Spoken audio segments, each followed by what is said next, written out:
किरकोळ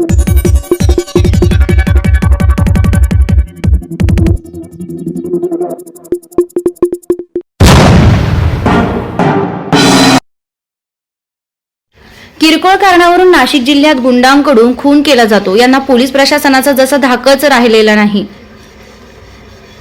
काही दिवसांपूर्वी नाशिक शहरातून घरातून बाहेर बोलून हॉटेल चालकाचा खून करण्यात आला. या घटनेला काही दिवस उलटत नाही तर ओझर या ठिकाणी एका मजुराची हत्या करण्यात आली.